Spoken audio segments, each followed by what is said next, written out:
hey, hey! It's the Pacific Northwest Geek Echo Crumpus here. And for the third entry in Echo Crumpus Month, I will be looking at the 1980 movie Christmas Evil.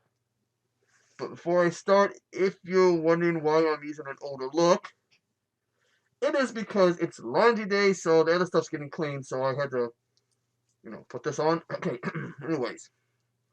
The 1980 movie Christmas Evil movie tells the story of Harry. As a young kid, Harry and his brother, along with their mother, are watching Santa deliver some gifts. After being put to bed, Harry's brother Philip tells him, "That's not Santa. Santa's not real. That's Dad. That's Daddy." Harry decides to sneak off because he wants to see more Santa and discovers that Philip was correct. And he discovers Daddy and Mommy do a little, Mrs. Claus and Santa Claus roleplay. Whatever. Harry, traumatized, goes off, breaks a snow globe, and then takes a glass and cuts his hands. Flash forward like 30 years later, Harry is a single adult living by himself. He's got all this Christmas stuff in his house. We also discover that Harry is, well, how do I put this? See, Harry, oh boy, this is one of those bizarre, kind of creepy things. Harry has these two books for naughty kids and good kids, and he goes around spying all the local kids in the neighborhood. He's got his binoculars and he's watching the kids. Yeah, that's creepy and sets off a lot of alarms. Yeah, in these days and time, that guy would be arrested and accused of being, the P word. Anyways,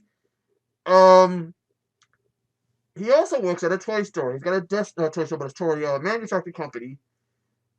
Jolly something. Anyways, he's got a desk job there, and he's told, hey, by one of his co-workers, can he cover his shift on the line? Harry's like, okay, I'll do it. Thinking the guy's doing it so he can go spend time for his family. Only discovered that no, the guy just wanted to go out drinking that night. And Harry catches him, and then the downward spiral of Harry just like losing it. His grip on reality is slipping. He's got a room with all these dolls hanging all over, toys hanging all over the place. One of them's got like a nail driven in the side. Big ass like railroad type spike nail. And he's making toys made out of metal. Anyways, at a Christmas party where he works, they're told that if they can get enough money from their employees, they would give toys to this local hospital. Harry doesn't like it. He's also going on at some point about some tune or some song or whatever. Anyways, Harry goes home.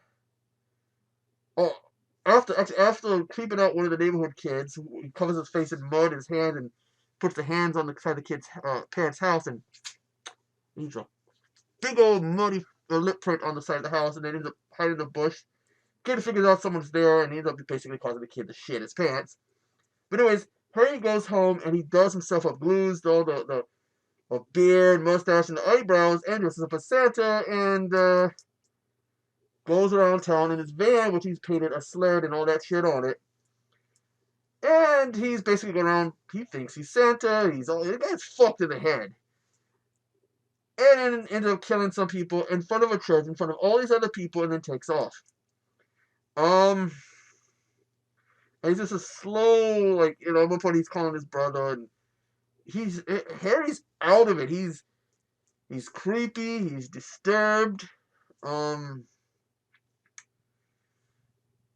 And the ending, I don't want to give the ending away, but that is definitely an interesting, bizarre ending. Not bizarre, I don't call it bizarre, it's just an interesting ending. But anyways, the movie is on Tubi. I'll gotta find the trailer. So it'll be the Tubi link, and if I can find the trailer link. Thoughts on the movie? Not that really many kills. I think there's like a few people outside the church, and the one co-worker who he kills and slits the throat. Um, he's clearly somebody who's suffered some. He's his like idea of Santa and Christmas was shattered when he was a kid, and then seeing how people act, it's just like he's fucked in the head and he loses it. He ends up destroying all these toys at where he works. Um, I think it's well worth watching because it's an intriguing movie. I think he watching this guy just basically downward spiral. Whole time he's got this beard glued on his face, the eyebrows, he's got the wig. He's got a pretty cool Santa outfit. Um, and it ends up causing problems for other Santas, including one guy because they're doing a lineup, and one guy's like, "Well, the cops came and took me in. I ran for the kids. The cops took me." Um, Again, man, you should check this movie out. It is an interesting watch. It's like watching what's happened to Harry. It's like a car wreck. When you're driving by a car wreck, you know you shouldn't look. You don't want to look, but you find yourself looking as you go by. And that's kind of what to me what this movie was. I was times I thought, okay, this is kind of boring, but like watching this guy have a meltdown was just like, it was disturbing. Again, the whole thing about watching the kids and having these books, and he writes it like he's like one kid Moss something, and he's writing down, oh, he's impure thoughts, he uses foul language, he does this and that. So he writes down why they're bad and why they're good. But the fact that he's watching them, in this day and time, he'd be arrested so fast and have that be that P word connected to his name. I do suggest watching this. Anyways, I gotta go see if my clothes is done. And edit this video down. I'll probably have to play with the audio because this mask is a bit thicker than my normal mask. But anyways, I am the Pacific Northwest Geek Echo Crumpus. And I will see you. Well, you don't want to see me on the flip side because if you're naughty, Echo Crumpus will come for you.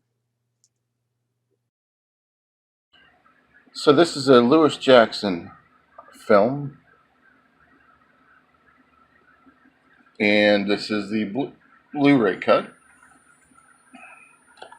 Essentially what you have here is you have two boys getting ready for Christmas morning, and I believe a daughter as well. And Santa shows up, and they're on the stairwell watching to catch the claws as he's in action. Everything seems to go well until the one boy says, "You know what? I don't necessarily believe in Santa Claus." The other boy says, "Well, that was Santa Claus. Well, what were we looking at?" The other guy goes away. Next thing you know, the boy looks back, and Santa Claus and the boy's mother are in the living room. The boy's mother apparently is getting frisky with the claws, and the boy ends up holding like a snowball, cuts his hand, the blood goes into the snowball, then he realizes maybe this is a bad thing. So later on in life, the kid grows up, he starts to work at this toy shop. And of course, it's like a, toy shop for, kids and stuff like that. And people start to pick on him a little bit and everything. So he starts to have these bad visions. And he starts taking note of people that are mean to him. And taking note of people that are using Christmas to their advantage for like business purposes and stuff. People that are wronging the holiday. So he goes on a murderous killing spree. And the chaos ensues. And I'm sure most of you have seen this one. So I absolutely loved this film from start to finish. I've had this on VHS. I believe I've had a DVD copy. And now I have this Blu-ray Vinegar Syndrome copy. I don't even know that I'll open it. I love it that much because I do have various copies of this. This is one of my favorite horror Christmas films of all time. I really can't say anything that Dave hasn't said about this or anybody else that's reviewed this film. It's phenomenal. I love the setting. I love the premise. I love the story. I'm sure this isn't the first time that Santa Claus has gotten frisky in front of the kids. I'm just saying, that probably happens in real life quite often. Kids peek out thinking it's going to be Santa Claus, and the mom and dad, they might be bumping uglies or something. You never know.